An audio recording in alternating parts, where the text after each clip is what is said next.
Jaha, då var det dags, Bernt. Det är därför har jag använt ett antal gånger när vi ska spela in själva. Ja, Att det nu är det dags. Och idag är det lite roligt ämne i vår den här.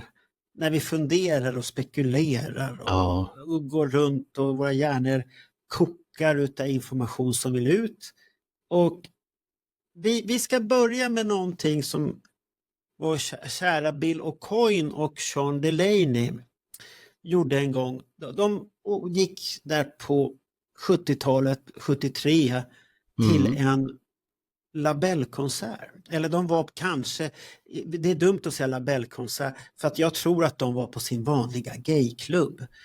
De var där och besökte den, och så spelade labell, för att i diskoteken så växte det upp någonting där på den tiden, de diskoteken. Där var det lite regnbåge över det hela. Regnbågskulturen börjar där i diskoteken, och Bill O'Coin och Sean Delaney var ju ett par på den här tiden.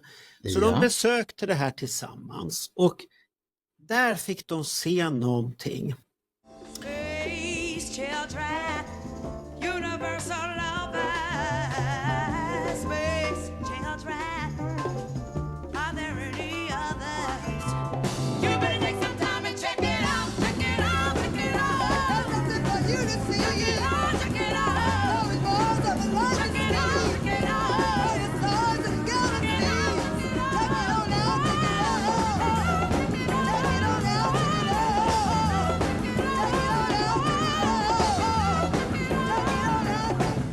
check it out.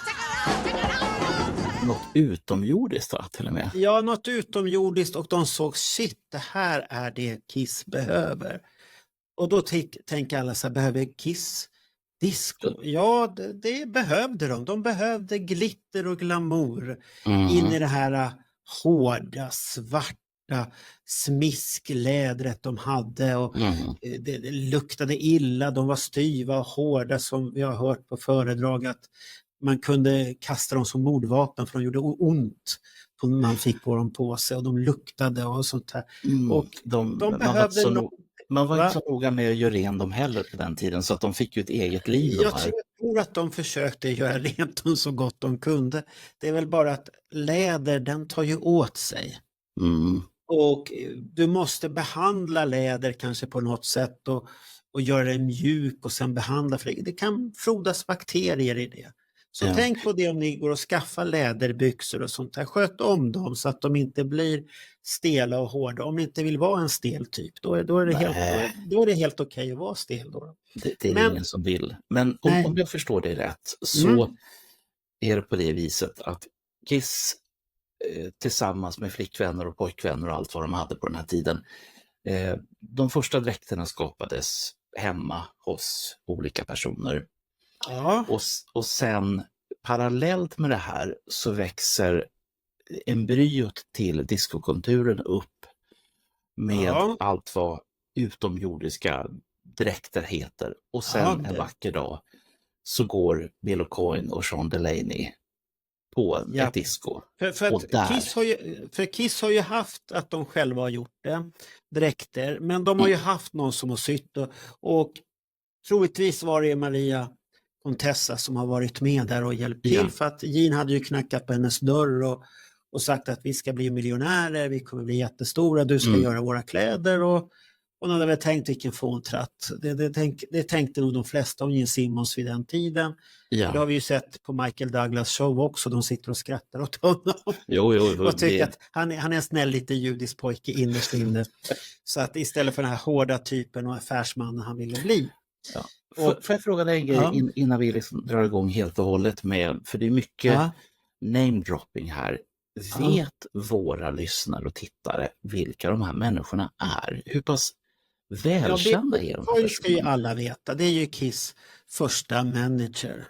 Ja, så där är det det är väl den andra, om vi ska vara uppriktiga. Nu kommer jag inte ihåg vad den första hette, men han var med en söndag eller några veckor, och sen bytte man ut honom till Bill O'Coin, som kom och sa att jag kan ordna skivkontrakt.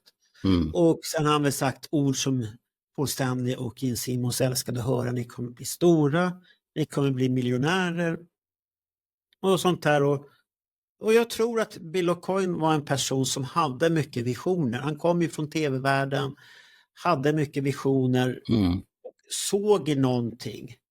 Well, I think for KISS, what we're trying to do is, and we'll move into other areas, into feature films and into animation. And what we'll try to do is we'll try to bring the creation of KISS, the fantasy, the characters themselves, the superhero characters, into a place where they'll stand on their own. It won't necessarily be Peter Criss or Gene Simmons or Paul Stanley or Ace Frehley, but they'll be characters on their own. I'm talking about the physical human beings that could last forever. Och det är det som är det viktiga, att det här är personer som har hjälpt KISS på olika sätt. Och Bill Aucoin såg någonting. Sean Delaney som var Bill Aucoins, jag tror att de var ihop. Ja, jag tror att de var ihop och sen har han presenterat och han kom ju dit och hjälpte KISS med massvis med saker och får dem en enhet, deras image utåt och deras koreografi och deras person, att Paul skulle vara mer feminin, Gene skulle vara mer lite ond och Ace, som jag läste i Partners in Crime-boken, Ace skulle lära sig att stå rak. Och jag bara tänkte, okej, han vinglade väl kanske för mycket och så berusad ut och hur Peter Criss skulle synas bakom trummorna, för det är ju problem för en trummis då.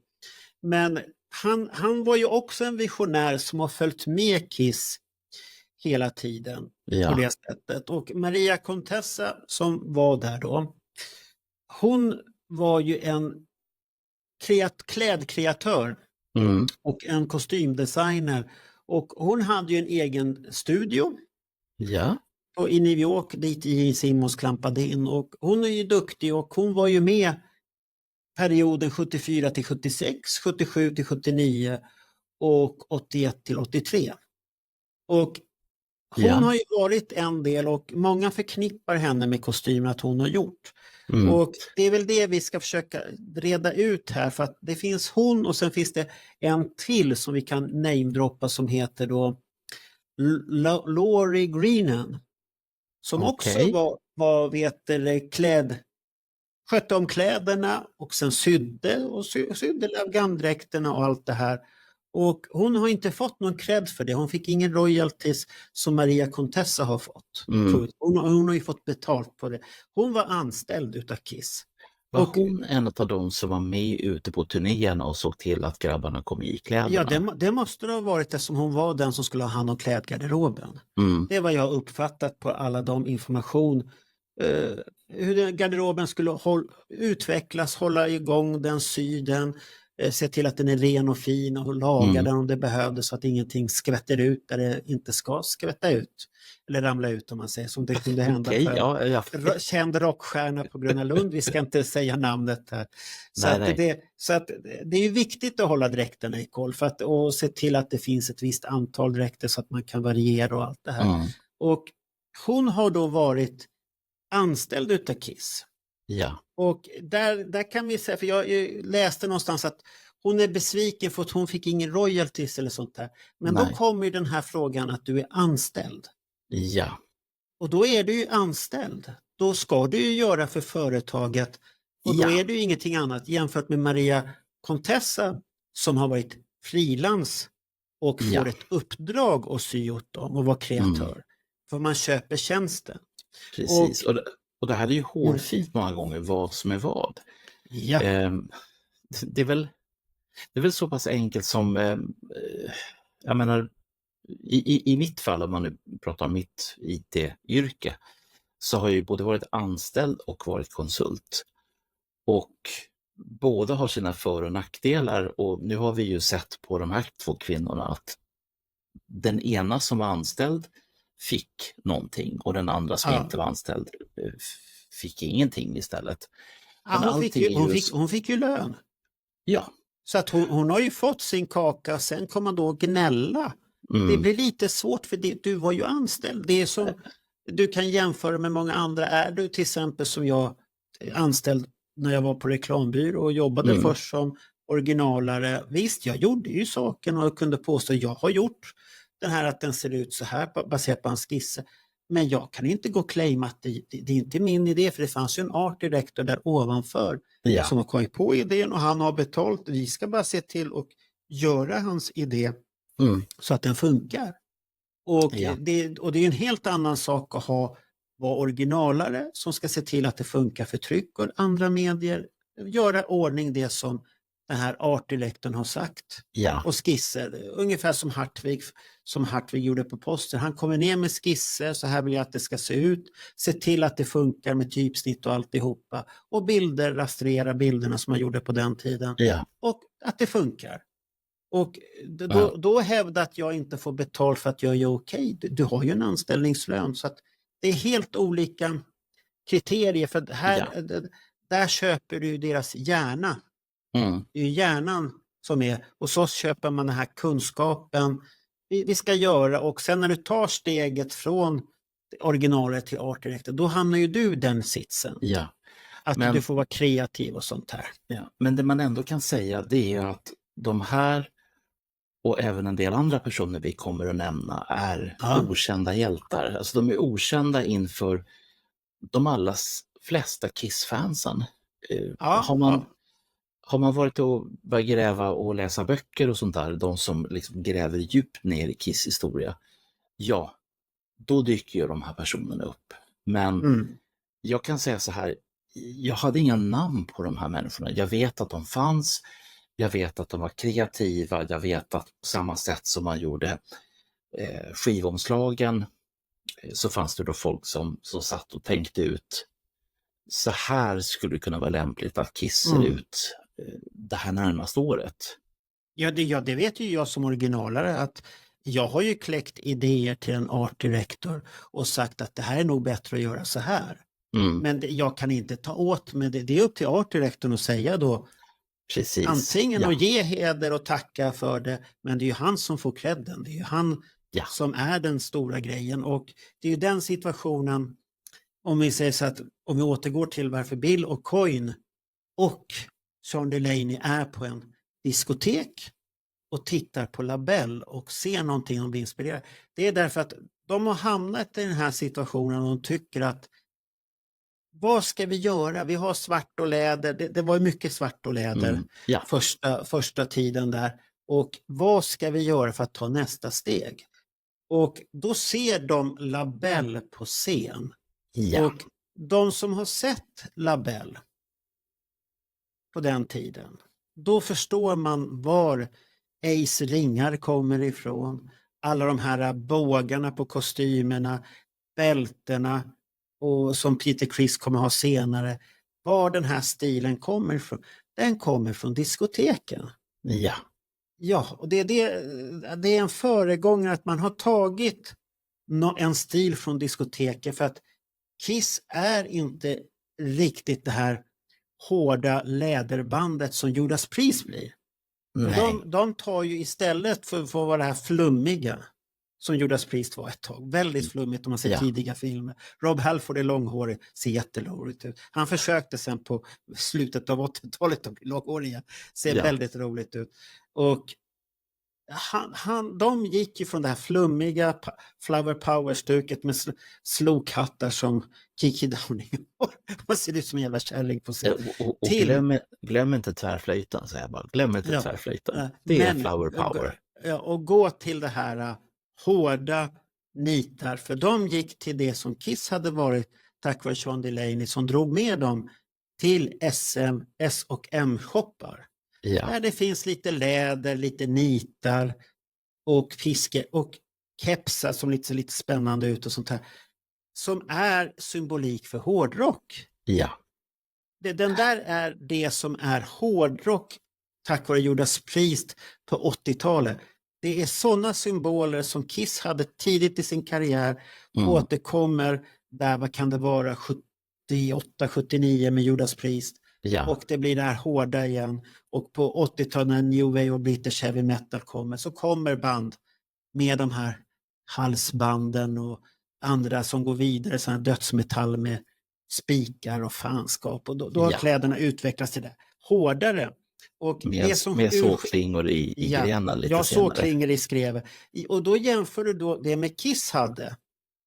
Kiss hade inte riktigt det där, för de lämnade det och gick vidare till det här som Bill Aucoin och Sean Delaney såg på den här labellkonserten där. Ja.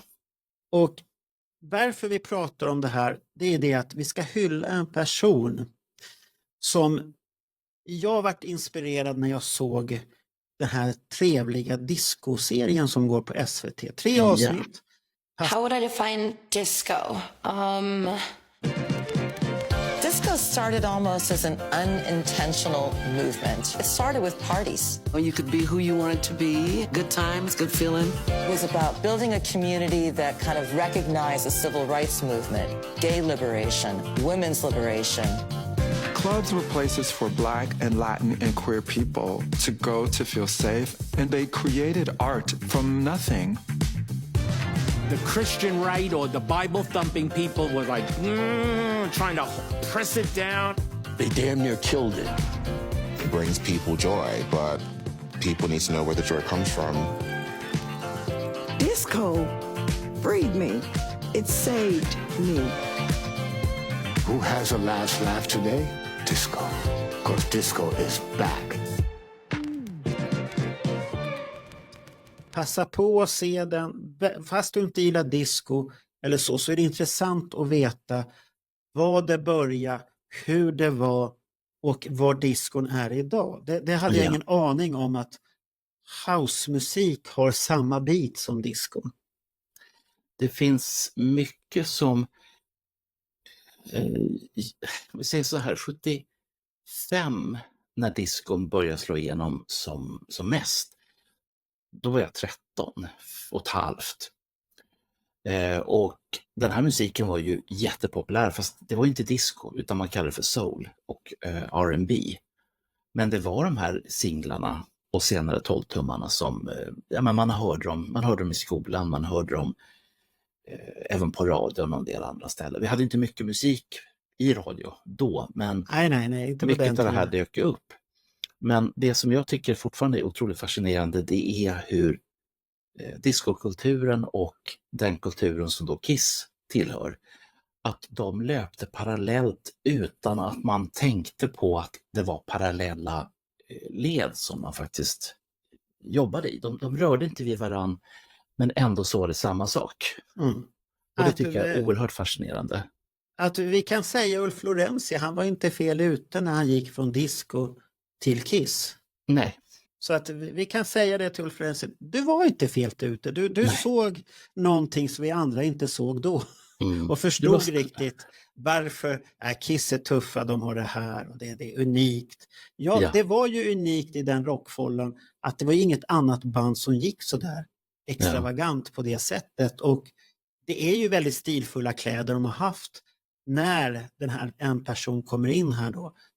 Som vi ska hylla här lite här och berätta om. När han kommer in så kommer ju den här lite stilfulla, det är hårt, men det är stilfullt och så jäkla elegant. Och han pikar ju där på Destroyer-dräkterna, designen på det, då pikar han ju där och får fram dessa karaktärer på ett otroligt sätt. Ja. Och sen är han inte med riktigt där förrän han kommer tillbaka 81 och skapar då Creatures-dräkterna. Och vi får tillbaka lite farliga kedjor med silver och grejer och sånt här. Bort från Las Vegas-kostymer och äldre-misslyckanden. Sen återanvänder man ju vissa äldre grejer på Creatures. Men de vart ju placerade på ett bättre sätt. Och det är tack vare en person som hade öga för det. Och vem är den här personen vi ska prata om då? Kan det vara Larry? Larry, hur sa man hans namn nu? Larry... Sa vi Lasker? Nej, Larry Legaspi. Jag har lyssnat på, det är så alla säger. Ja. Legaspi. Och han var ju en unik kille. Ja. På det sättet att det var honom de såg, hans labell som var utsmyckade, och labell hade anlitat honom för att de ville se lite annorlunda. För på disco så skulle man se annorlunda ut. Ja. Och tittar du på alla de här banden så är de ungefär som det närmaste vi kommer i Sverige, det är dansbandskulturen. Där du har en outfit. Alla har en outfit. Du ska utstråla någonting. Det kan vara lite ord. Men på dansbanden så är det ju helhet, samma helhet. Ja. Det kanske skiljer sig lite, men inte mycket. Och det som är spännande med den svenska dansbandskulturen är att dels finns det ju de här parallella kopplingarna till amerikansk disco och även då Kiss och andra hårdrockband som i sin tur blev influerade utav Kiss. Men i dansbandens fall så gjorde man de här dräkterna, för jag vill kalla det för dräkter, på det här viset för att de skulle vara avdragsgilla i deklarationen. Därför att man har tidigare testat att dra av scenkläder i sina deklarationer men aldrig lyckats, därför att Skatteverket på den här tiden hävdade att men de där kan du ha privat. Ja, typiskt Skatteverket. Ja, men fan vad tråkiga de är. Men tänk så här, tänk en typisk dansbandsuniform. Eller varför inte Ace Frehleys utstyrsel? Kan du tänka dig att du kommer till kontoret en måndag morgon och att du antingen ser ut som en dansbandsmusiker eller kommer i Ace Frehleys utstyrsel? Ja, i USA är det nog inga större problem, för där hatar ju alla Skatteverket, utom Skatteverket hatar sig. I Sverige är det ju att vi är ju rädda för Skatteverket, och det finns ju en väldigt hög moral vi har när det gäller Skatteverket och sånt där. Jag vet också att Lill-Babs hade jätteproblem, för hon var ute och turnerade mycket, hon behövde mycket olika kläder, men då resonerar man som så här, men de där kan du ha på fest. Men ska vi gå tillbaka till den här Legaspi här nu då? Ja, och, Larry. Ja, det är den här mannen då, Larry Legaspi. Vad hans inspiration är, det är rymden. Det var där han hittade, för att han hade en tråkig och jobbig barndom tillsammans med sin syster, för de hade en pappa som förgrep sig, som tyvärr kan hända och sånt här. Så att men hans tillflykt var då rymdfilmer, Star Trek och alla de här konstiga filmerna som fanns på den tiden. Det här är innan Star Wars. Star Wars kom 77. Ja, och det här är innan Star Wars. Förlåt? Det här är innan Star Wars. Ja, och det gör ju det hela ännu mer intressant. Därför att då har man inte hämtat någon Star Wars-inspiration, utan mera Star Trek och det så att säga som var andra filmer som då var inne just då. Det finns en Star Wars-koppling också, så att det kan vi ta på slutet. Så. Ja, bonus. Men det roliga med honom är att han gillade det, och han drömde om planeter och galaxer och sånt här. Och det skulle vara silver och det skulle vara svart och grejer på de här grejerna. Så att han är mest känd för de flesta, men kanske ganska okänd för de flesta Kiss-fans. Men han är inom designer så är han mest känd för Kiss-dräkterna och labell. Det är det han är känd för. Sen gjorde han ju till andra artister också, som Grace Jones. Det vet ju väl alla vem det är, hoppas jag. Ja, en sångerska som kan uppfattas lite läskig när hon uppträder. Hon har en karisma som är, den är lite utöver det vanliga, och hon har vissa låtar, men väldigt speciell. Hon har varit med i en Bond-film också, där är hon skurk och lyfter upp Dolph Lundgren som var hennes pojkvän på den tiden. Lyfter upp honom i luften och kastar iväg honom. Det var inte Dolph Lundgren hon kastade. Det var någon annan hon kastade. Jag förstår vad du menar i alla fall. Och det som är häftigt med henne, det var ju hennes, du kallar det för en image utöver det vanliga. Ja, den var lite skrämmande. Jag har tittat på live-video. Jag hittade en live-video på YouTube, och jag tänkte, jag måste se, hur var hon live egentligen? Ja.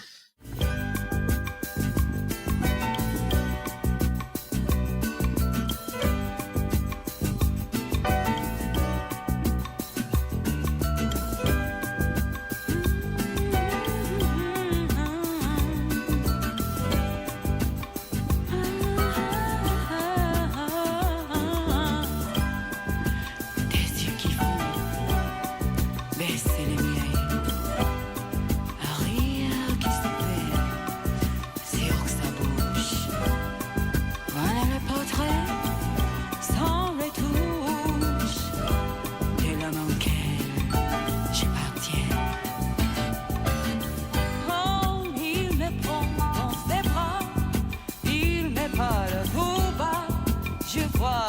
partie en rose. Il me dit des mots d'amour, des mots de tous les jours, et ça me fait quelque chose. Il est en... Och jag kom fram till att hon är väldigt speciell. Och hon kom ju från modebranschen, hon var modell, kommer in och sen kan hon sjunga. Vissa tycker inte att hon kan sjunga, men hon har en väldigt speciell stil. Och hon ser läskig ut på sig. För att Ska vi jämföra med Gene Simmons då? För han ser ju läskig ut. Nej, Gene Simmons är läskig på det här, hur ska man säga, traditionella monstersättet. Okay. Här är Grace Jones utstrålar, hur ska vi jämföra med?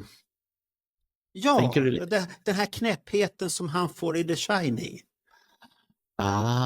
Ja, du vet inte vad du har personen. Nej. Så att då kan hon flörta och se sexig ut. Och sen kommer en blick som blir bara så här, och shit, här var det inga baguetter. De har försvunnit långt bort härifrån. För att det finns något attraherande hos henne som många tyckte, men samtidigt något skrämmande. Och det var nog därför många fastnade för henne då, att hon var väldigt skrämmande på det sättet. Men det fanns ju andra artister också som han hade gjort. Det var George Clinton. Ja. Och det är ju en känd gubbe. Och han fick mycket konstiga grejer. Jag kan inte så mycket om hans musik, men jag vet att han var väldigt känd. Ja, det finns en speciell låt. Det har någonting med en hund att göra. Och jag kommer fan inte ihåg vad den heter, men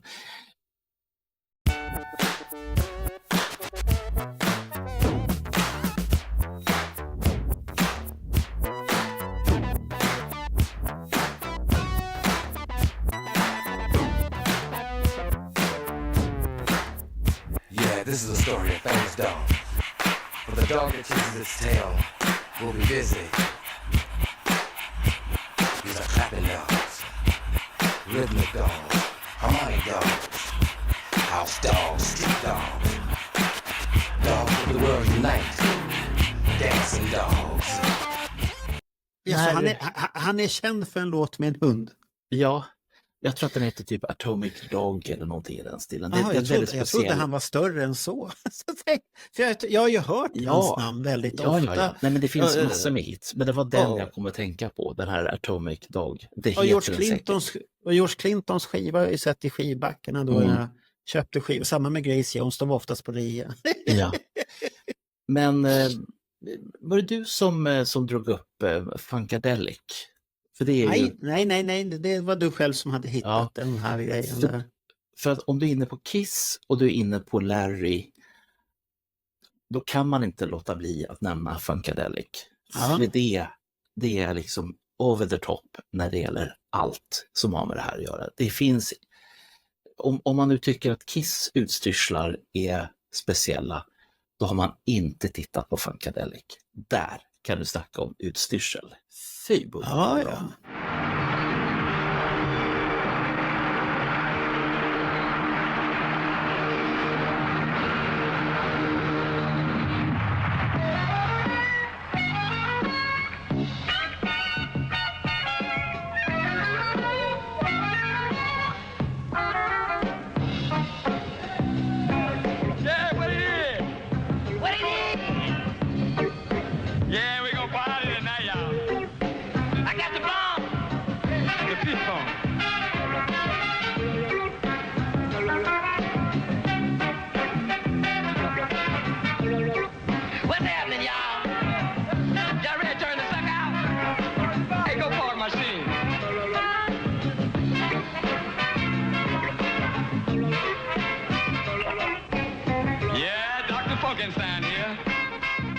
Jag kan inte gilla funk, men det är en annan sak. Men bandet, så som de ser ut. Och det var en grej jag tänkte på redan i mitten på 70-talet när de så att säga var stora och man fick se bilder på dem i Tiffany och fan vet om det inte var någon postergrej med också. Men de försvann ganska fort igen. Men när de var heta, då vet vi. Det är ju det som är läskigt nu när man tittar på det här idag. och du ser med helt andra ögon och så ser du Labelle, du ser, vad är det här? Varför har du kissdräkter på sig? Det var min första tanke när jag såg den här discogrejen, när de drog upp Lagaspi och började prata om att han var känd för det där och han gjorde till Labelle och grejer, och de hade tyckt att de ville ha speciella grejer. Och så att det är lite häftigt när du ser de här sakerna. Shit, Kiss, det var ju inte Kiss idé. Det är ju hans idé. Ja.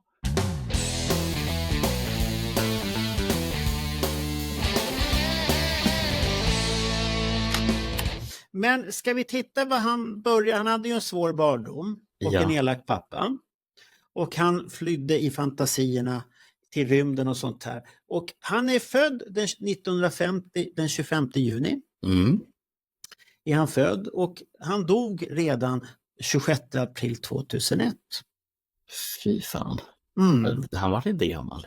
Nej, han var inte gammal, så att han dog 50 år, har jag för mig att det var, när han dog, och han dog i AIDS. Så jag var sedan 86 skulle jag säga var liksom det stora året för allmänheten, och backar man och tittar i nyhetsflödet för 83, 84, 85, 86, då ser man ju liksom den här läskigheten som var. Och nu är ju covid, den var ju mer intensiv, den slog till överallt på en gång. Jo, det gjorde den. Den spred sig väldigt fort, och det gjorde väl HIV också, spred sig väldigt fort när den satte igång. Men den gick ju att bromsa på ett helt annat sätt. Du kunde ju skydda dig. Ja, om du inte själv utsatte dig för det. Det kan du inte göra för covid. Covid är ju, den kommer oavsett, den finns där, och det är svårare att skydda sig mot. Coviden är ju dessutom en luftburen sjukdom, till skillnad från HIV eller AIDS som är då som smittar via slemhinnor istället. Men han är ju född då, sa jag det, i Lakewood Township utanför New Jersey. Nej, och det är ju nästan New York. Det är nästan New York. I Stockholm skulle du kalla det för förort, men det är väl... Ja. New Jersey går parallellt med New York. Det har ju, jag tror det är Hudson River som är emellan. Då är det inte så långt, då är det rätt så... Nej. Det är en förort. Om man säger. Och vad jag vet så är det väl väldigt italienskt i det området, har jag för mig också. Det är mycket italienare när man sett så här dokusåpor därifrån. Det är alltid italienare med på något sätt, och de bråkar jämt och ständigt. New Jersey är lite större än så, men det är en intressant tolkning av New Jersey som du gör. Så att, ja, jag är hård här. Jag hör det. Men han gick då skola, Fashion Institute of Technology i New York. Det här låter nästan som en svensk person som gick på en designskola. Och som sen slog igenom, inte bara som designer utan även som nattklubbsägare. Jag pratar ju förstås om Christer Lindarw. Han har designat kläder under åren. Han har inte bara varit After Dark, utan han har ju lagt... Nej, han tillhör väl Sveriges bästa på det där nästan. Och han blir ju väldigt mycket anlitad också. Folk tycker om honom och att han gör bra grejer. Och det är ju det som är det viktiga helt och hållet också, att han är omtyckt. Han hade gjort nu senast, såg jag nu, här var den här galan, Polarpriset. Då hade han gjort prinsessan Victorias kläder. Jag vet, det är lika bra berättare. Nile Rodgers, en otroligt välkänd och älskad både artist och producent. Tittar du på honom så tycker jag fortfarande att han ser ut som han är runt 35, men han är väl säkert 120 år minst. För han har producerat så mycket band och artister och skrivit hur mycket låtar som helst. Att det är ju, att inte han har fått det här tidigare är ju bara... Ja, men det fick han. Sen får du inte glömma Esa-Pekka. Heter han Salonen? Vad heter han nu? Esa-Pekka Salonen. Heter han Salonen? Salonen, ja. Väldigt välkänd dirigent. Ja, dirigent. Och han Han var ju har, från han har skrivit låtar också för mig lite. Jo, det hade han gjort. osäker på, men jag vet att han var väldigt, väldigt ung när han slog igenom. Ja, han slog igenom här i Sverige också. Han var väldigt populär. Det var en bra finne när han kom hit. Det var en bra finne. Han Du gillar accepterade. finnar? Nej, men det var svenskarna som accepterade honom. Det var en bra finne så. Ja. Arja Saijonmaa, Mr Lordi. Ja, det är de här finnarna vi accepterar. Sen tycker vi alla andra.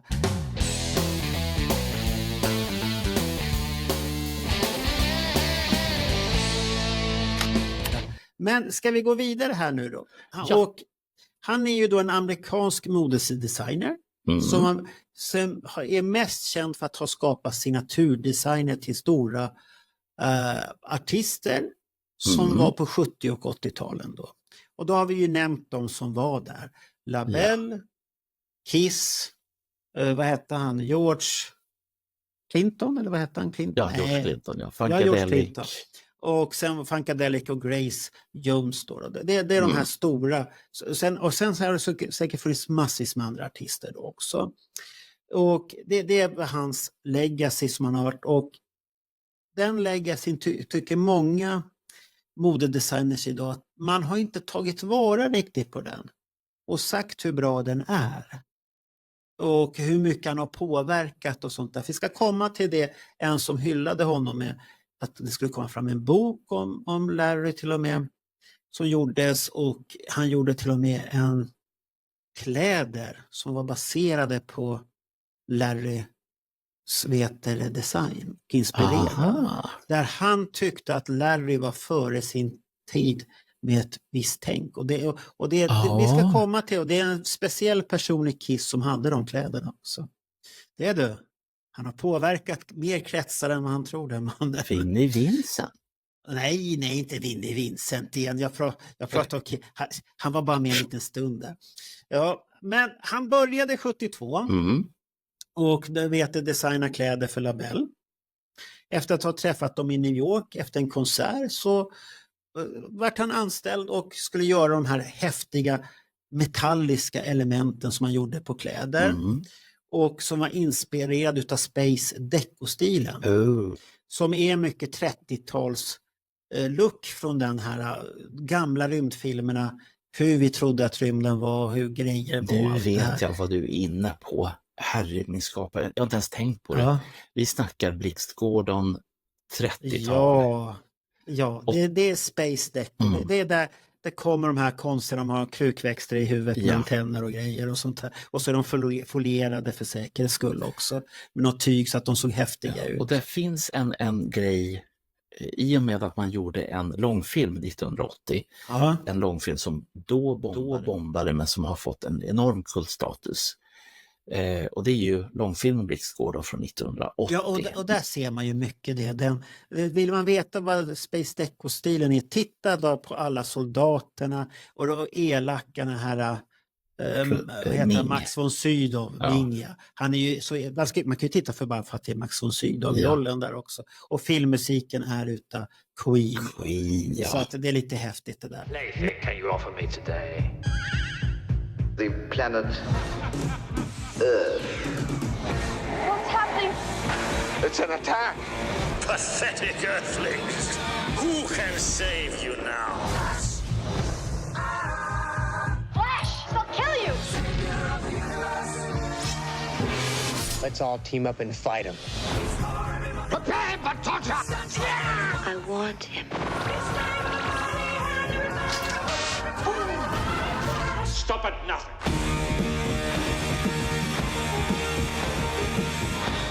Flash, I love you! But we only have 14 hours to save the Earth! Flash Gordon is still alive.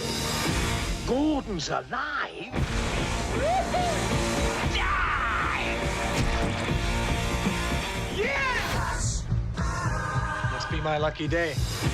Det som också är unikt där, det var det att han sydde inte upp till de här flickorna i LaBelle, 3 stycken då, att de skulle ha likadana kläder. Nej. För han hade det som grej att alla ska ha en gemensam stil, men den ska vara unik. Redan där hade han det tänket. Ja. Och tittar man på konserter på Labelle Ja. du tipsade mig om en idag som jag tittade lite på jobbet. Och det är ju lite skrattretande för att tittar man på det så tänker man ju på Ace Frehley hela tiden med de här Jajamän. ringarna och destroyer-dräktens bågar och alltihop. Allt det där och hans skor och allt det där. Det är så mycket Ace Frehley i det hela, de här dräkterna. Mycket det tänket har Labelle. Ja. Om ni tänker de här puffade grejerna. Edward Batts and Bud Ellison.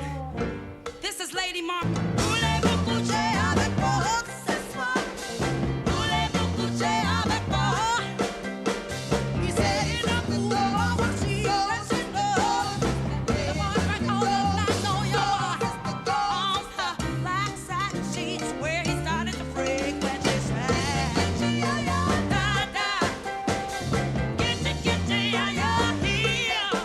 För att det som var det unika med hans sätt att sy, det var att han tyckte om att vaddera saker.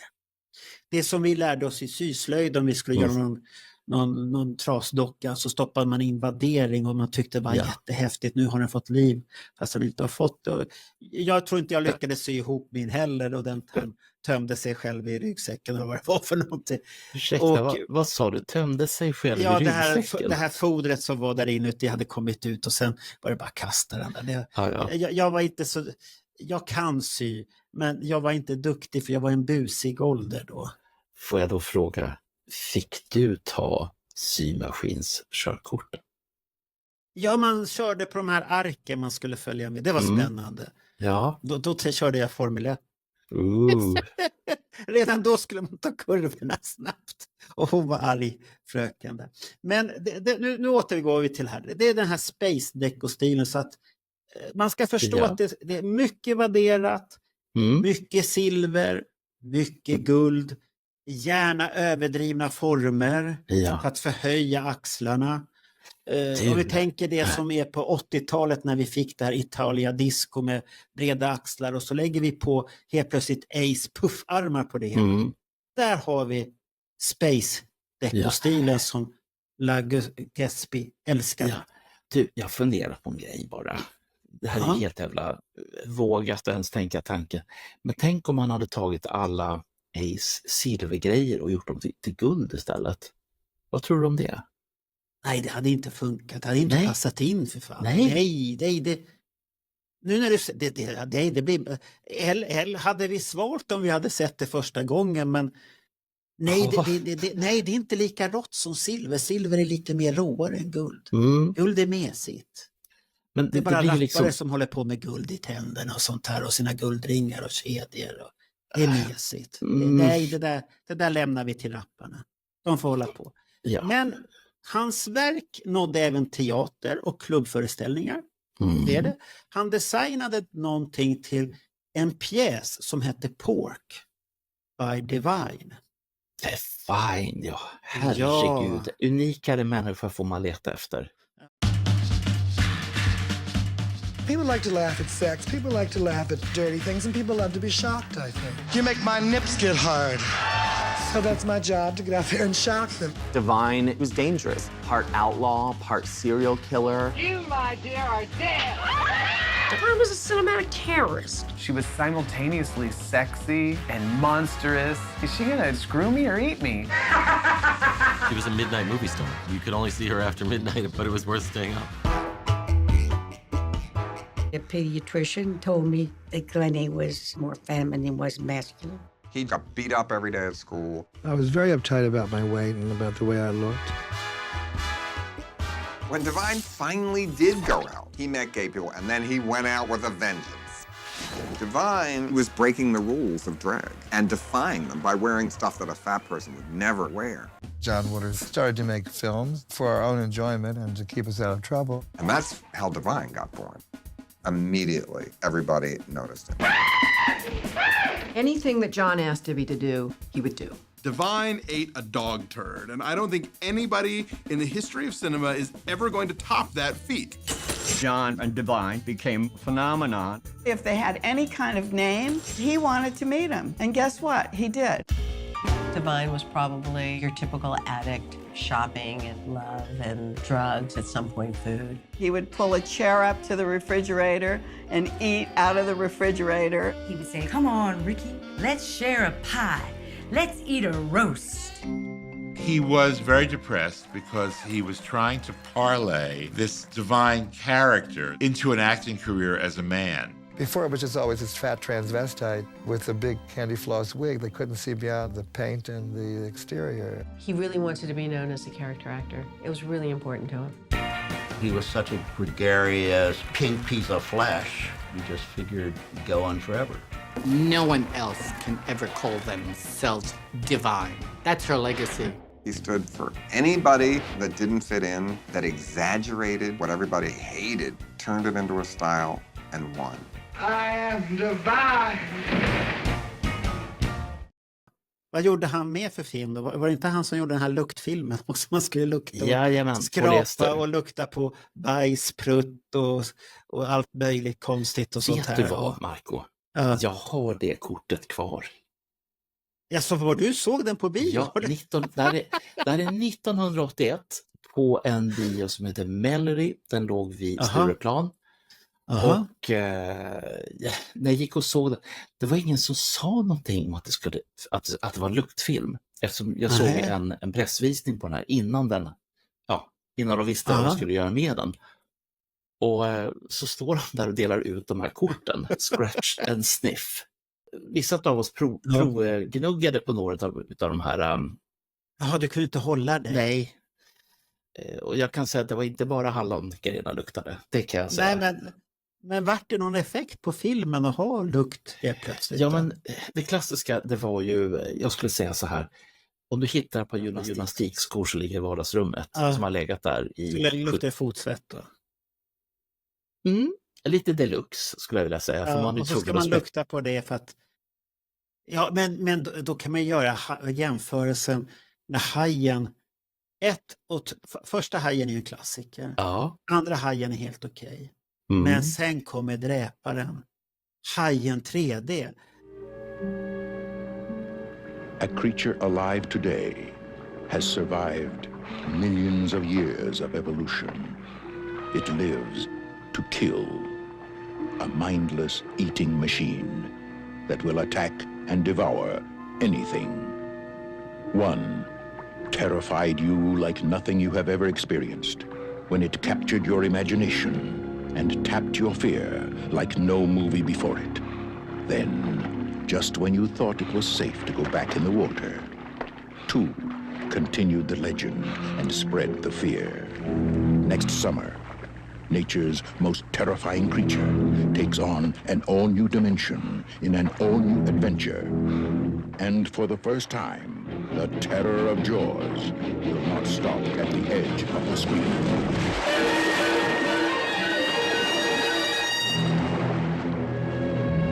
Jaws 3D. The third dimension is terror.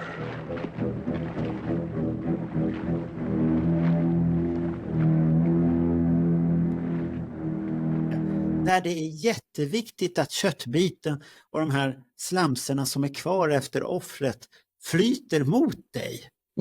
Men det finns ingenting vits överhuvudtaget. Det är bara att hajen simmar emot dig. Det är någon tand som lossnar som kommer i 3D mot dig. Den är så... Usch. Jag som är en stor anhängare av 3D-film. Ja, du gillar ju det där. Usch, det förstår man. Jag måste be om ursäkt för Hajen 3D, för den är inte bra. Nej, jag hatar det där. Och samtidigt så kom det en film där Cherry Curry hade huvudrollen, eller en av huvudrollerna.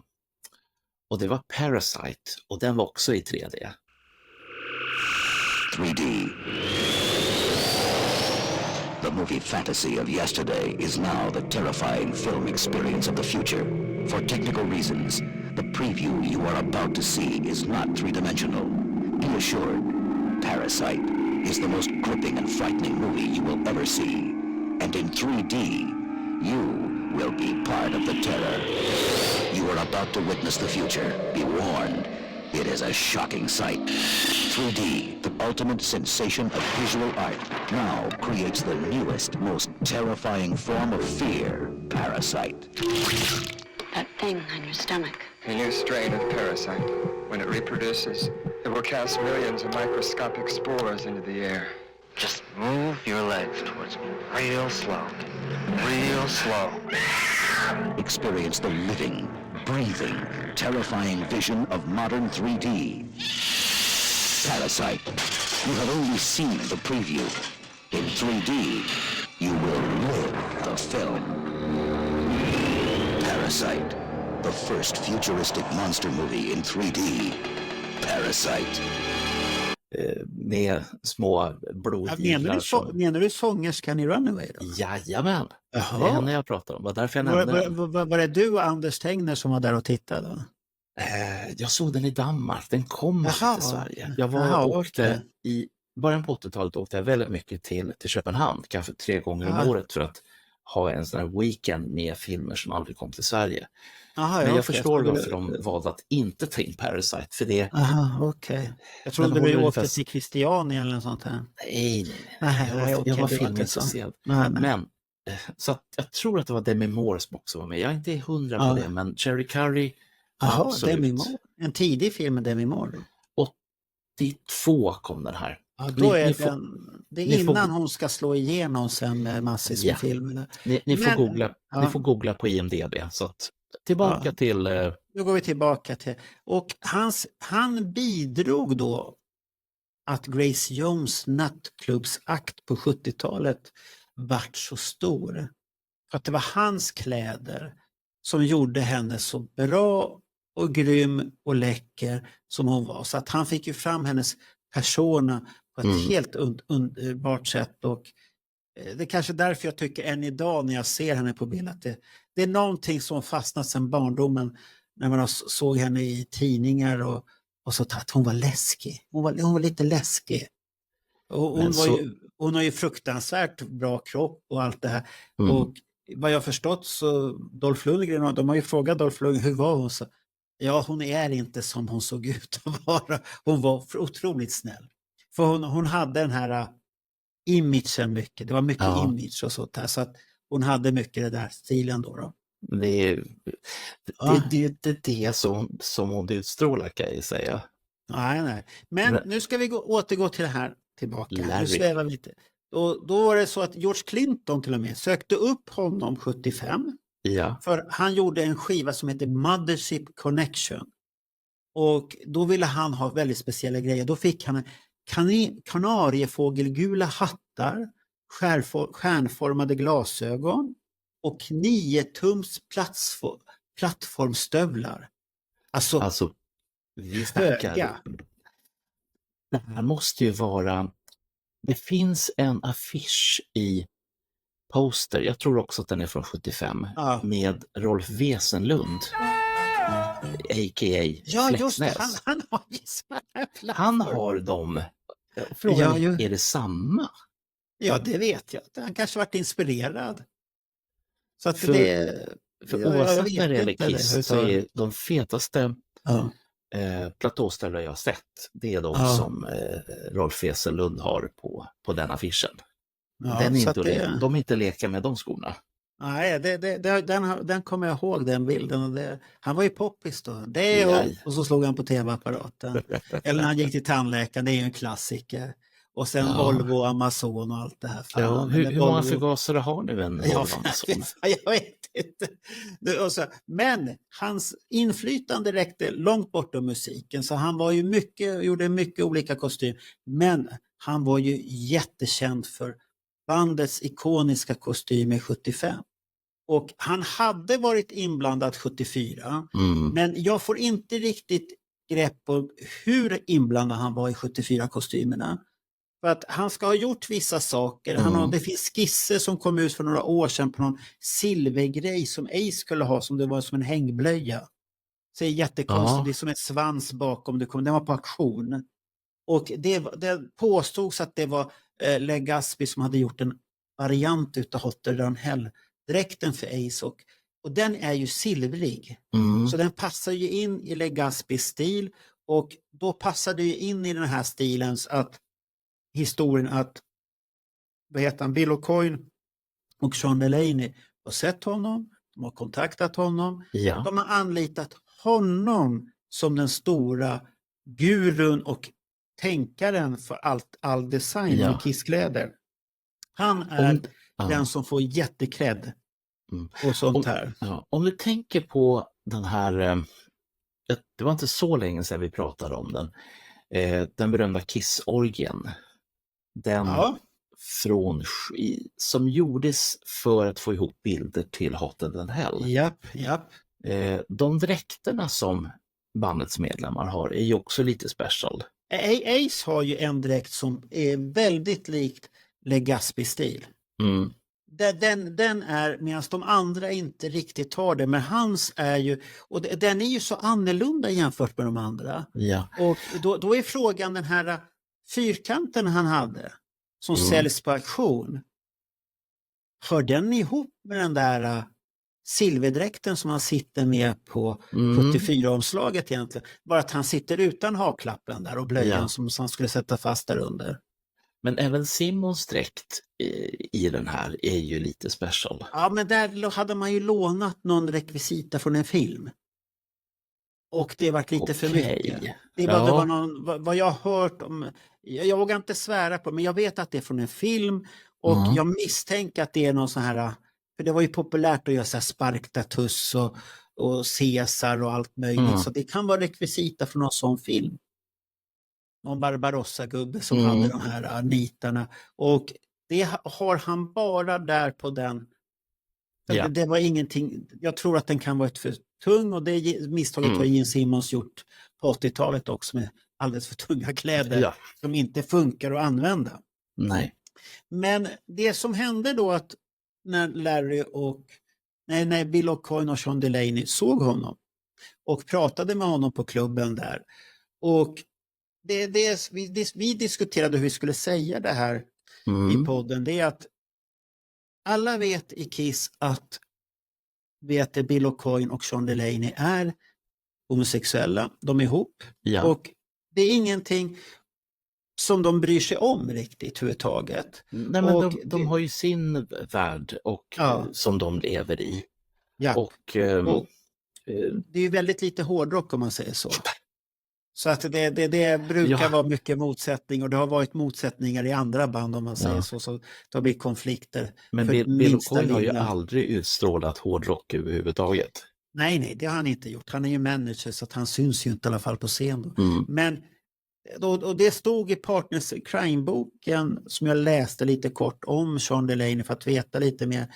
Då hade de ju skrivit där att Gene såg det som en tillgång att de var homosexuella. För att de hade ett mer öppet sinne i ett konservativt 70-tal i USA. Mer öppna för lite saker, öppnare och sånt här, och lite påhittigare. Och Sean Delaney var ju väldigt påhittig och hittade på saker och drog dem till de här S och M-butikerna där de fick se på farliga saker. Och någon kanske varit chockad, Ace tyckte, vad är det här för något? Och drog någon i någon snabel och sånt här.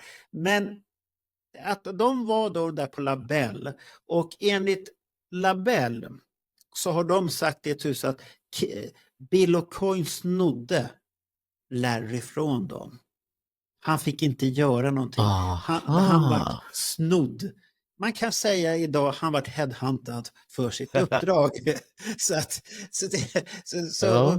Så snodd säger man inte överhuvudtaget, men han var headhuntad, och då ska han ha börjat sin kostymchefsdesigns som chef för Maria Constanza och den här andra då.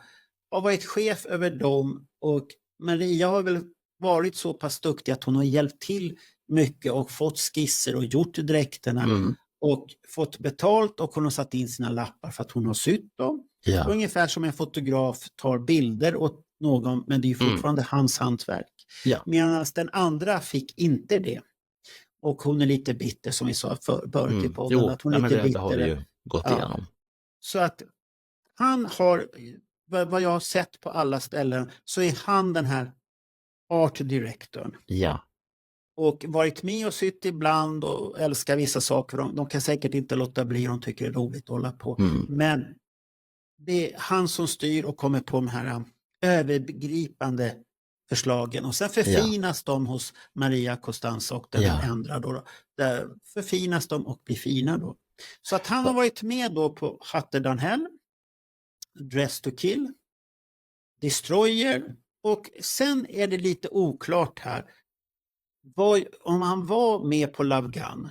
För att han ska ha varit med där och jobbat fram till 78. Men det finns ingenstans nämnt riktigt att han var involverad. Och då är det den här andra personen som jag pratade om här då tidigare. Vi ska se att jag hittar en Laurie Greenan som säger att hennes första kostymer som hon gjorde, det var Love Gun-dräkterna. Då kan det ju ha att det har hänt någonting där. Vad det nu än må vara. Eller att de kände att de ville utvecklas på något annat sätt. Vilket de gjorde sen i samband med deras stil. Hon har ju hjälpt Larry Giuseppe och utveckla den här designen och gjort det han har velat ända fram till 78. Men att hon själv sen säger att hennes kostymarbete dök upp första gången på Kiss Alive 2-omslaget 77. Men då är det här kostymarbete. Då är det inte design. Kostymarbete är att man har sytt upp dem. Precis, man har gjort grovjobbet helt enkelt. Så att och hennes första kostymdesigner ska ha dykt upp på där hennes design ska ha gjort. Det är ju på Love Gun-albumet. Men då kan hon ju inte bara ha gjort kostymarbete till Alive 2, för Alive 2 är ju efter Love Gun. Så den där storyn går inte riktigt ihop där. Jag tror hon förväxlar skivorna lite där. Och så att hon ska ha gjort de första kostymdesignerna som var på Love Gun. Det ska vara hennes mycket. Och sen ska hon ha hjälpt till och gjort dräkterna till Kiss Meets the Phantom Park. Alla de här statisterna som var där och så. Och sett till att de har bra kläder och alltihopa. Det är det hon gjorde. Och sen kan jag bara säga att hon arbetade som kostymmakare och designer ända fram till 83. Det gjorde hon. Och hon var väldigt bitter över att hon inte har fått cred för sitt jobb. Förlåt, sa du 73 nu? 83 sa jag. 83. 73. Och det är ju samma då om vi då tar in den här andra sömmerskan han hade då, Maria Contessa, som hade en egen designbyrå och Contessa Studios. Dit Gene kom dit och hon har ju varit där och gjort kostymer och så att hon säger själv att hon har gjort kostymer från 73 till 83 i 10 år. För scen, turné, fotograferingar, tv, inklusive filmen Kiss Meets the Phantom Park.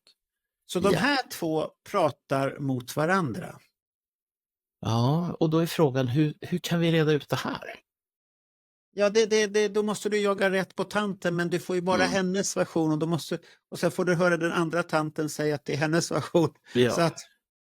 Så att vi vet ju inte, så att hon säger att hennes kostymer syns på omslaget till Hotter than Hell, och det sista jag gjorde var under Likita. Men men om jag får bara säga men då har vi det här problemet då, om de här madammerna säger att de har gjort kostymerna, varför skulle då Kiss ha tagit emot Larry Legaspi? Om de gör kostymerna och de har gjort, vad har han för funktion? Då måste det här vara den här övergripande. Han är den övergripande och det är hans design. Han är art directorn och de är originalare. Varken de vill eller inte så har det blivit så. Så att, och det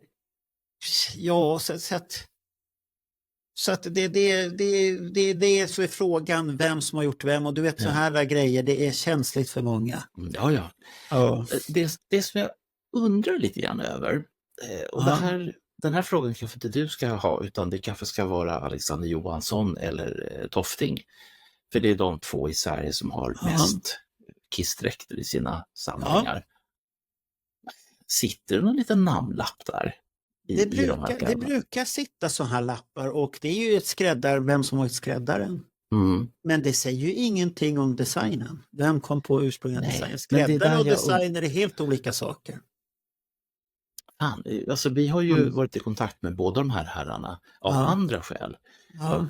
Men det hade ju varit bra om man hade frågat. Ja, men de kommer komma. Det ordnar sig. Men nu återgår där då att Labelles framgång när det kom, den pressade Gatsby in i toppskiktet av rockdesigners. Ja. Och där har då Bill och Coyne hört om där. Och de har träffat honom där och de ska ha ringt och pratat med honom att de letar efter kläder. Du hör nu vad han säger. Letar efter kläder som ska matcha gruppens eldsprutande, blodspottande upptåg och ersätta medlemmarnas billiga S&M-utrustning. Ja. Som är köpta från sexbutiker. Ja. Gatsby tog ledtrådar från bandets makeup och scenpersonlighet och skapade en science fiction komisk möter rockopera skräckfantasi. Och det som han inkluderade i Pat LaBelles dräkter, det var svart. Och lite fågelfjädrar och sånt här och olika saker. Men det var det han gjorde, och fladdermusvingar och allt det här för att de skulle framgå, och Ace skulle ha de här olika saker och sånt här.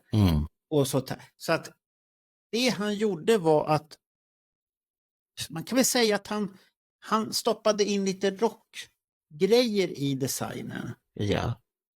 Så att han rockade till LaBelles dräkter för att de var ju egentligen så mer professionellare ut än vad Kiss läderutstyrsel som vi då tycker när vi ser de här gamla bilderna. Det är ju jättehårt och härligt och häftigt. Det här är ju back to the roots ungefär. Ja. Vi älskar, vi satt ju och tittade på den här halvt 28 minuter eller vad det var på Alex Bergdahls föredrag och njöt ut det här gamla.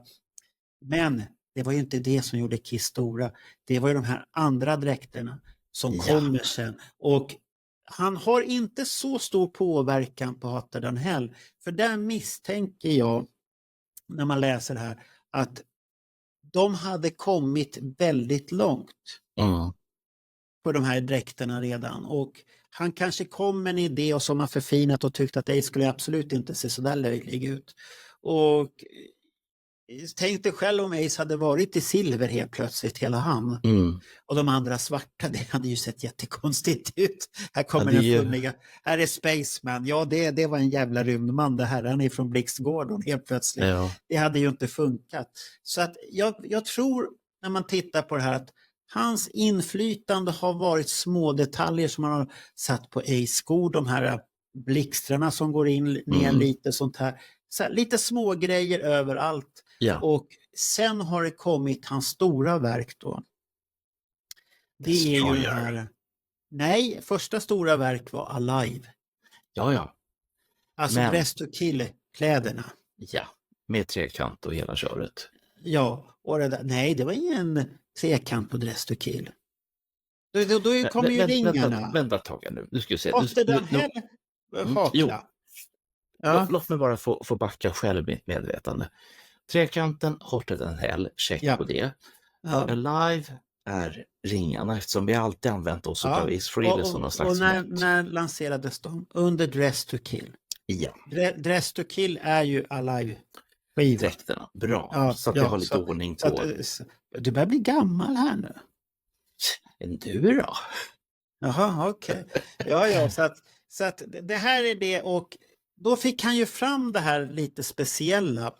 Och nu ska jag rabbla upp lite grejer som varit lite speciellt som han gjorde på de här 75-dräkterna då. Kör på bara.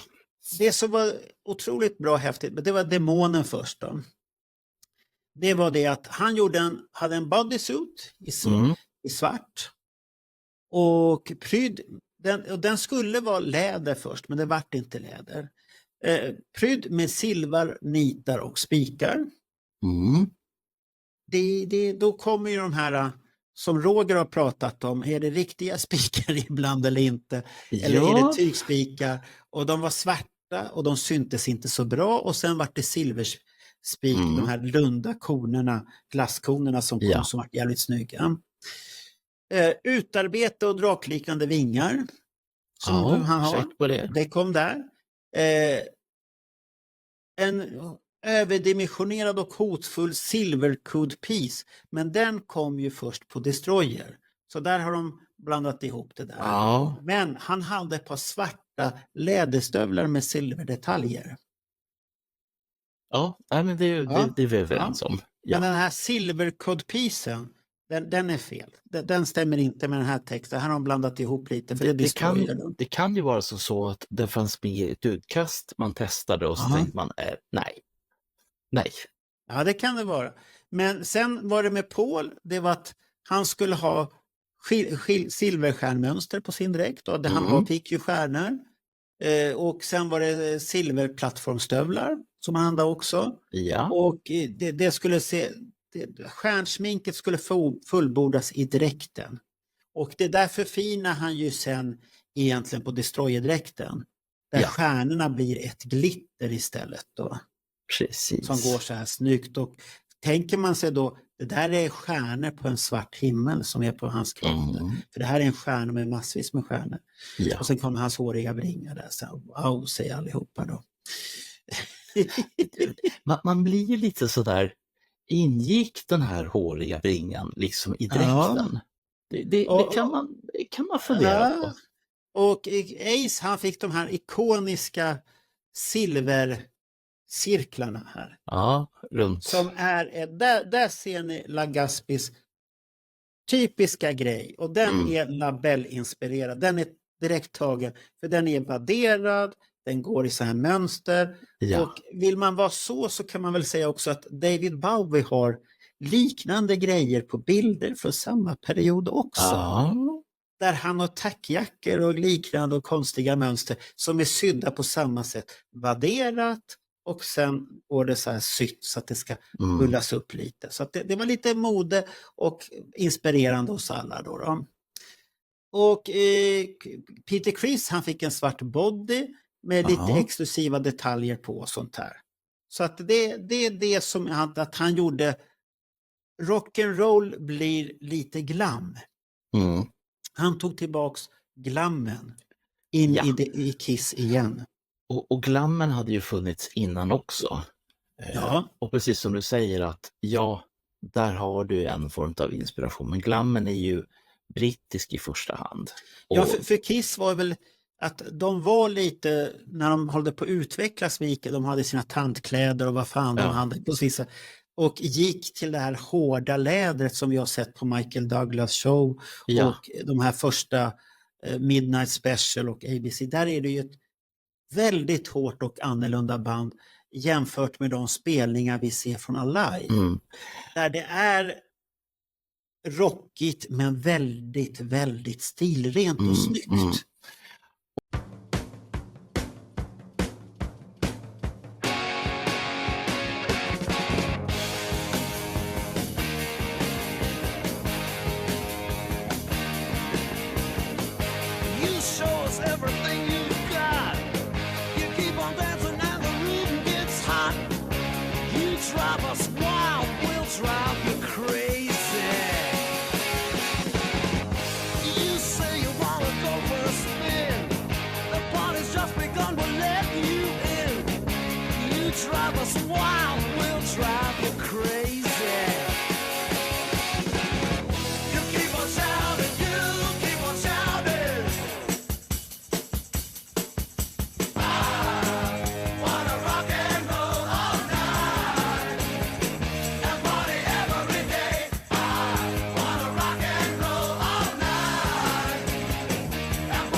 Där har du en period i framförallt Slades karriär. Slade har ju hittat det här med uniformer ungefär samtidigt. Eller det här enhetliga.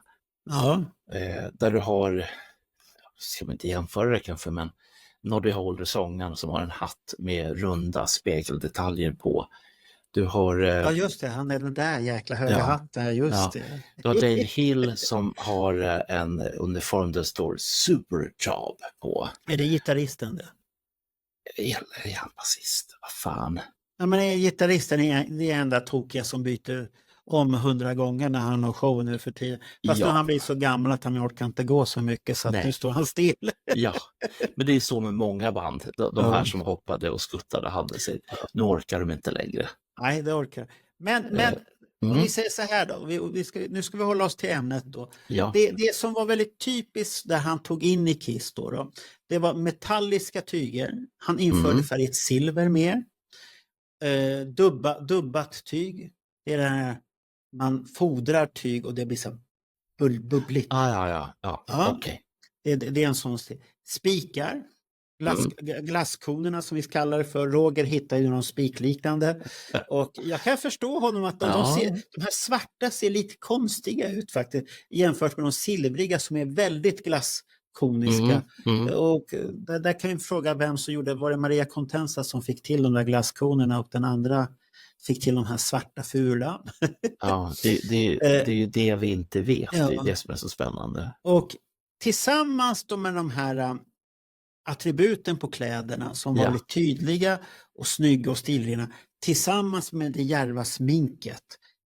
Det bidrog till en scennärvaro som var mycket större.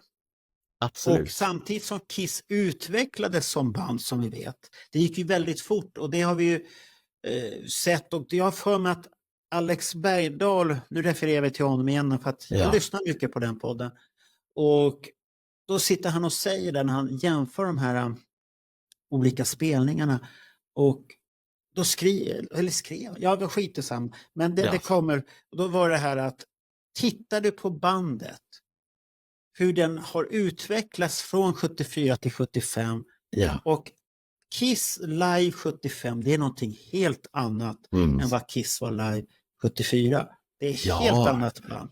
Och de här med Alive-dräkterna så blir ju visionen mycket snygg. Det ser ju mycket snyggare ut på bild. Ja. Hela grejen och sånt här.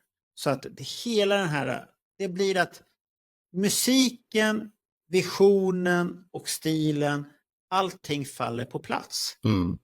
Och absolut. Sen utvecklar ju vår Larry det till Destroyer. Ja.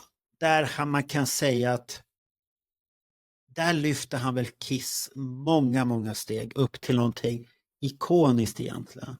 För att det vet vi ju alla när vi har fått skivomslaget till Destroyer. Vad är inte känslan när du ser den här bilden? Det här är ju grabbar som är större än någonting annat.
You say you feel so empty, that a house just ain't a home.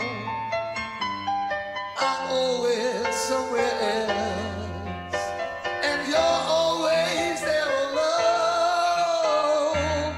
Just a few more hours, and I'll be right home to you. I think I hear them calling. Oh, Beth, what can I do? Beth, what can I do?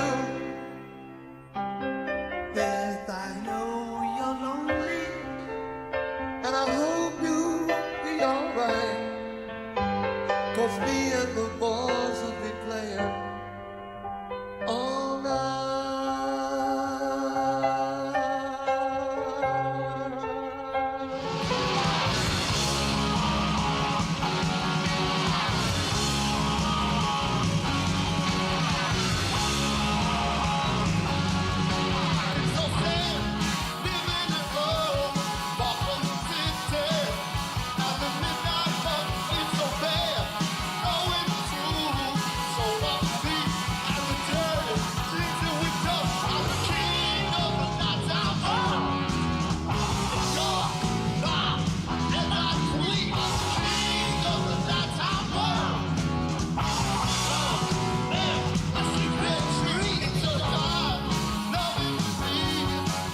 Och i backspegeln måste jag ju säga nu när vi har tittat mycket på LaBelle är ju att där har du ju flest detaljer från LaBelle in i Ace Frehleys dräkt. Ja, är... på 75 hade han lite på skorna och sen de här cirklarna då. Mm. Vinylerna som är med djupa spår. Man ska kalla det. Men här har han ju gått all in. Ja, där har han gått all in och sånt här. Och det ser ju jäkligt snyggt ut hela den här grejen där. Men det är inte Larry som har gjort... Han hade skisser på demonskorna. Men han som gjorde demonskorna gjorde dem åt dem. Han hette... Nu ska vi se här. Han hette Pascal de Fabrizio. Okej, väldigt italienskt det namnet. Ja, han gjorde originalen skorna efter La Gaspis grej då. Design, ja. Ja, så att han gjorde Destroyer-grejerna och design och han var den som verkställde hans idéer. Ja. Att de gick att använda och sånt där. Och de finns ju lite olika utföranden och de var väl både scendräkten på Jean var lite blåaktig i början och sen var den väl lite mer silvrig. Och nu är du på Destroyer. Nu är jag på Destroyer och den hade ju lite annorlunda grejer på sig först. Och sen hade han ju den här ikoniska pitten i Destroyer-dräktens begynnelse. Ja. Och den finns ju när han står och pratar med en polis eller vad fan det är på bild. Och den sticker ut. Den var väldigt konstig idé där, men vi kan ju förstå vad den idén kom ifrån. Jo. Ja, ja säger du. Nej, jag känner igen allt det här. Och det jag skulle säga det var att det som händer både på Alive och även Destroyer är ju att dräkterna utvecklas allt eftersom. Ja, de utvecklas och man förfinar ju egentligen, och det är ju det man gör till Love Gun också, man förfinar dräkterna och där skalar man ner Jean. Han får ha skorna kvar med lite förenklad variant.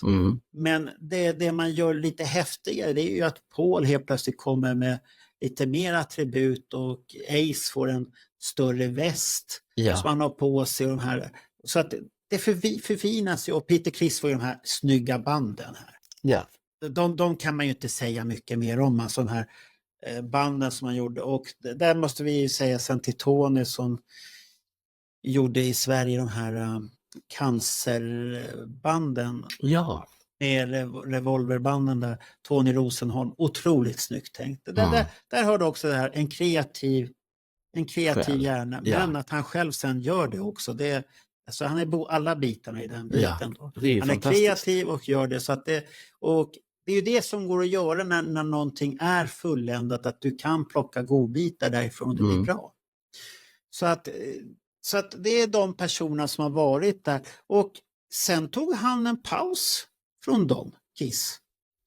Och det är möjligtvis beroende på att de själva tog en paus. Det kan det ha varit att det varit soloalbumen, och där det kom en annan gubbe som gjorde, de här, nu ska vi se om jag har namnet på den här, Dynasty. Den speciella designen på Dynasty, det var Pete Menefee. Han ska ha gjort Las Vegas-stilen, och där kan man väl säga att den är ju inte lika förfinad. Den är ju mer rå, eller inte rå på som att den är läskig, utan mera inte riktigt klar. Han har väl inte misslyckats med Ace? Peter Criss, de här jävla katt som man hade på fotosession. Axelkatterna där gröna. Det kan man ju diskutera. Och Paul, den där dräkten och den här jävla blusen han skulle ha på sig som, med pösarmar och alltihop. Nej, jag vet inte. Och där florerade ju runt en gul. Nej, han har aldrig haft en gul. Det fanns bara en färg på den där. Den gula är fuskad, om man säger så. Så att den är ju väldigt konstig. Sen har du ju Gene, han är väl... Det finns väl någonting häftigt i det, men samtidigt så blir det blir lite för mycket. Det är ungefär som att man tog det lite väl långt. Som det har varit Kiss 3D. Och Dynasty vet vi ju, när man har hört på poddar och sånt här och läst böcker, att de hade ju så mycket idéer. Laser från ögonen och det skulle vara det och allt det här. Det var lite för mycket, och det skulle vara tivoli utanför varje konsert. Det var lite för mycket galna idéer på den tiden. Jag tror att det är för mycket vitt puder. Det är vad jag tror. Nej, inte på Kiss själva. Nej. Men när de sitter, de här kreatörerna, när de sitter och ska förverkliga Kiss-drömmar.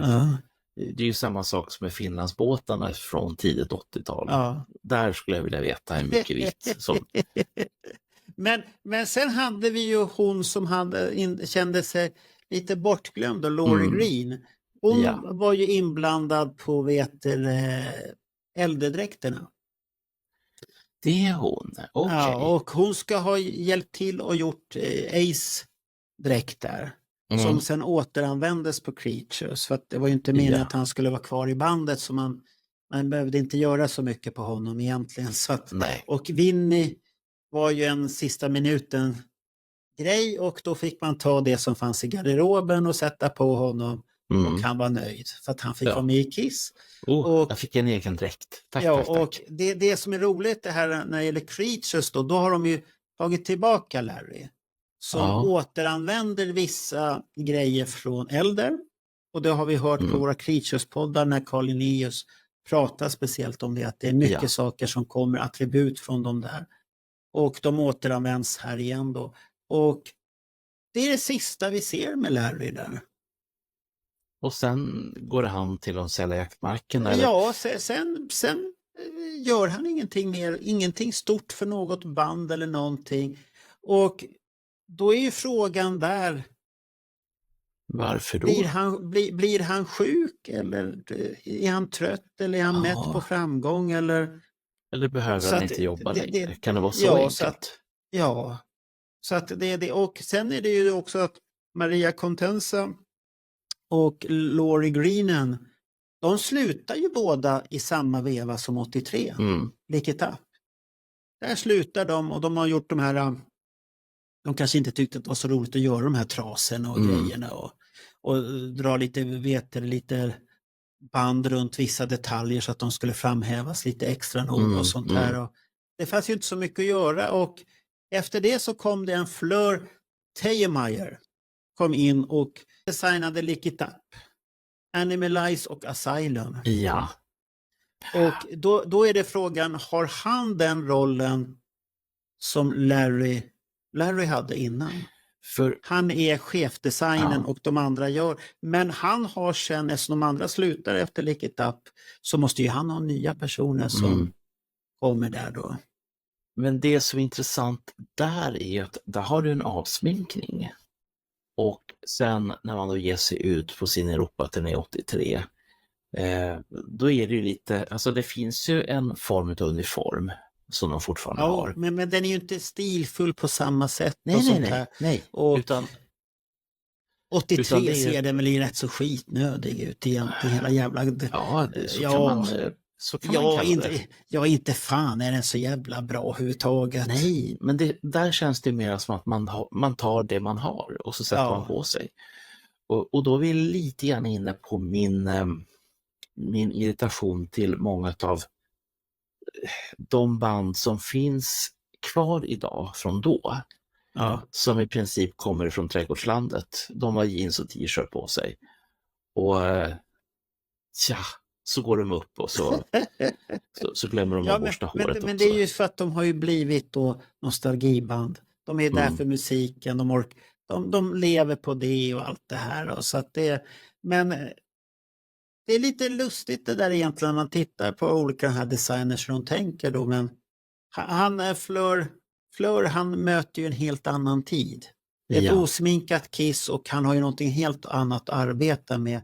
Och i början var det ju, skulle man se tuff ut, Heavens on Fire, då börjar lite det här poppiga dyka upp, stora frisyrer och allt det här. Mycket hårspray. Och sen på Asylum så blir det ju ännu värre.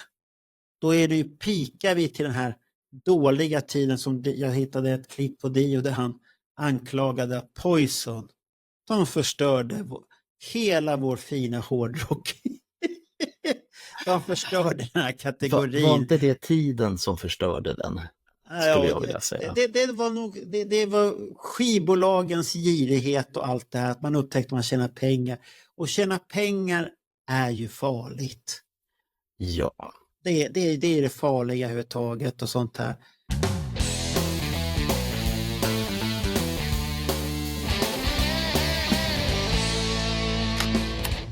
Vad finns det kvar utav honom? Vi har ju pratat om andra artister han har gjort. Ja. Och vi ska prata om Ricky Owens som en designer som just återkom. Han hyllade Larry. Ja. Lägga Seppi här. Vintern 2019 med en herrkollektion. Som är baserad mycket på den här 70-talsstilen. Ja. Och det är den här art deco, science fiction, svart soulkultur och sexualitet. Okej. Det är det sista ordet som hamnar på Kiss, sexualitet. Och då undrar du, vad är detta nu för konstigt? Ja. Jo, det är nämligen så att han gör ett par så här jeansskor från 75. De tycker är så här gränsöverbyggande. De utstrålar en sexualitet och en genklang med att både en kvinna och en man kan ha samma skor. Och då hyllar han dem med den skon då. Att han hade ett genustänk på den skon, att den passar lika bra på en man som kvinna, att den är androgen stil. När du säger det så håller jag ju med dig. Men det är inget jag har tänkt på. Alls. Och han säger själv att han tycker att män ska alltid ha klackar för då blir de stiligare och håller ryggen mer rak. Och det är inte att de ska se feminina ut, och det är det han menar, att jean bär dem som en man, en tung metallman som är jättehäftig.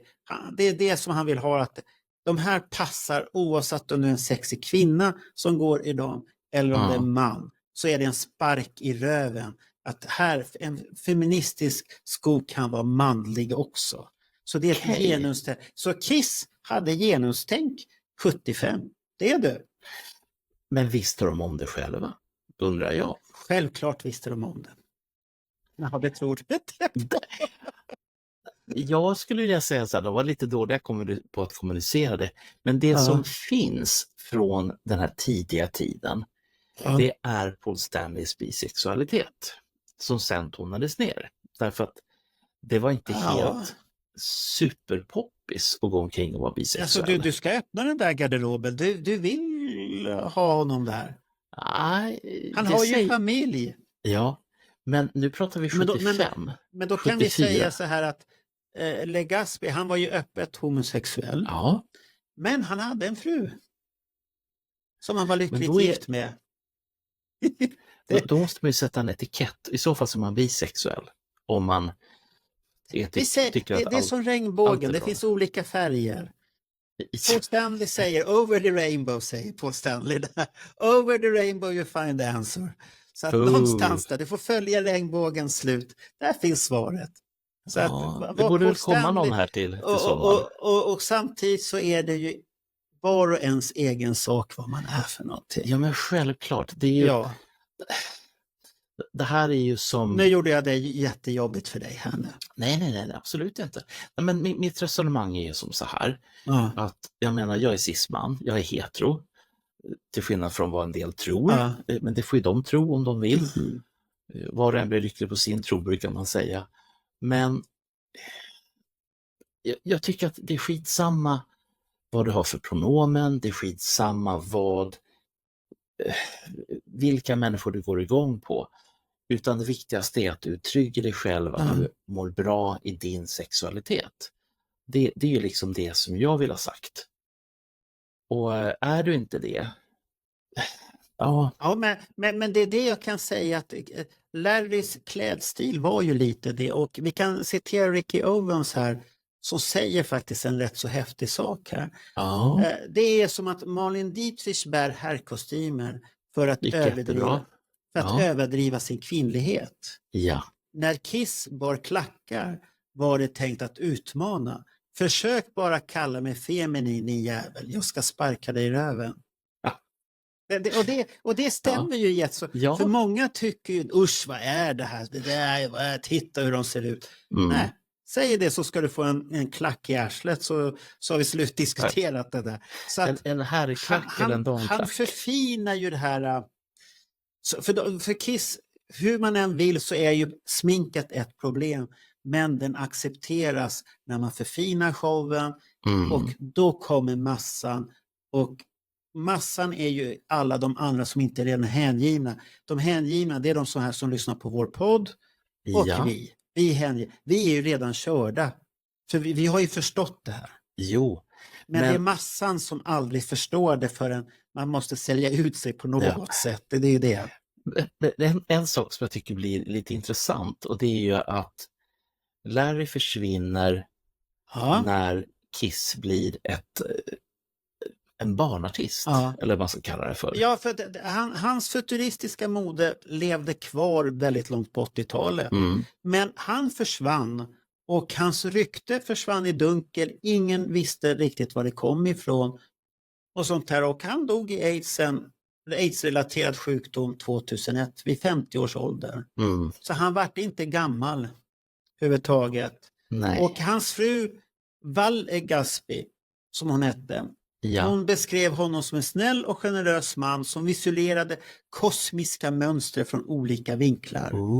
Hans arv lever vidare genom banbrytande skapelser som fortsätter att inspirera såväl konstnärer som designers.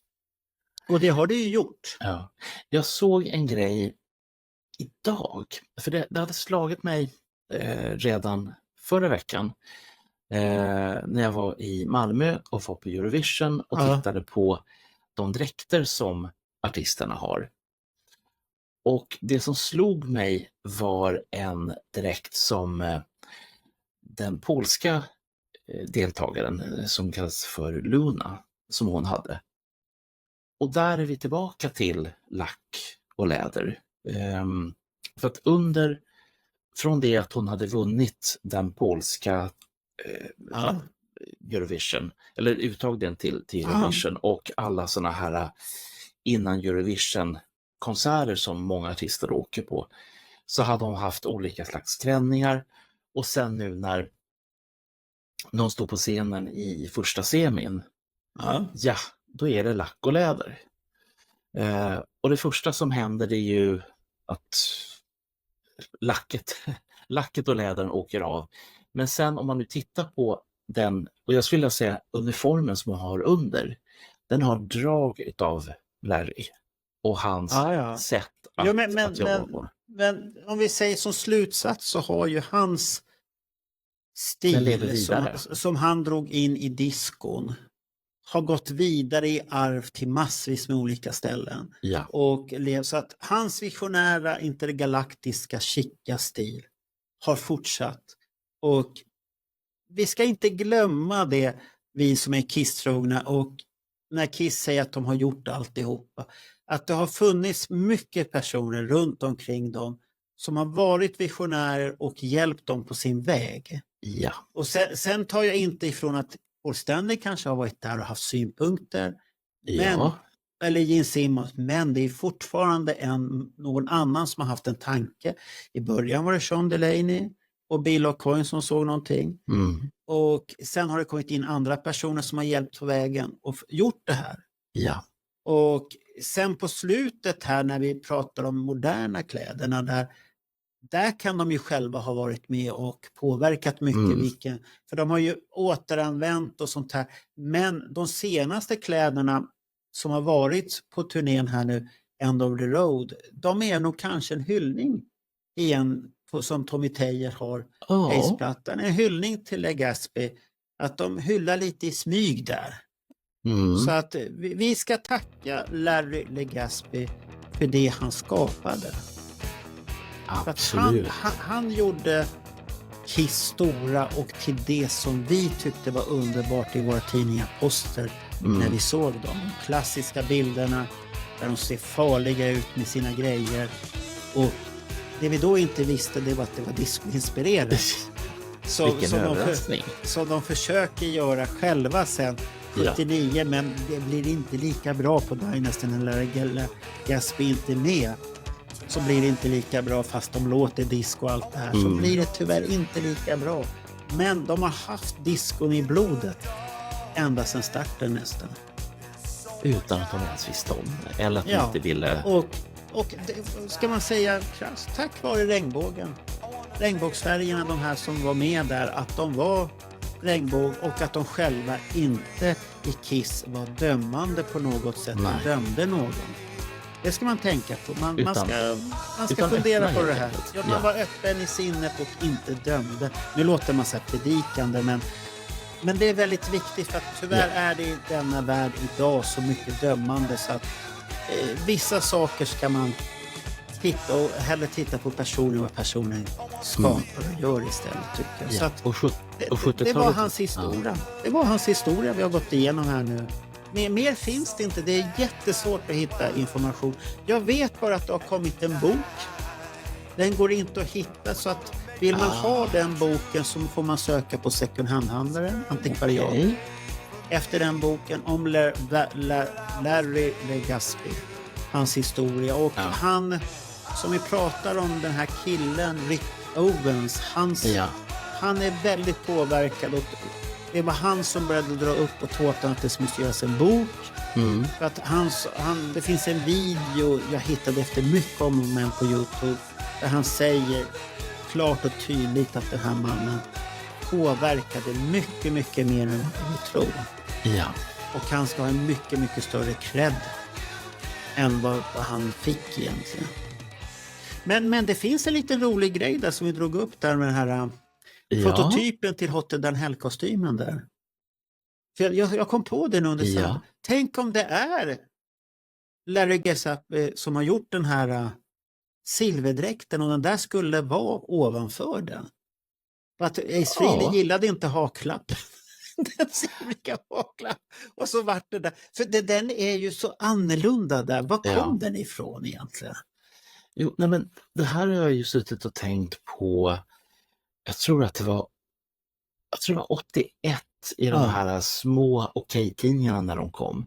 Där fanns de här bilderna med och innan dess hade vi ju inte sett de bilderna. I alla fall inte jag. Vi ser bara här när han sitter där bland provrören och vad fan det är för någonting. Och den är ju jättekonstig.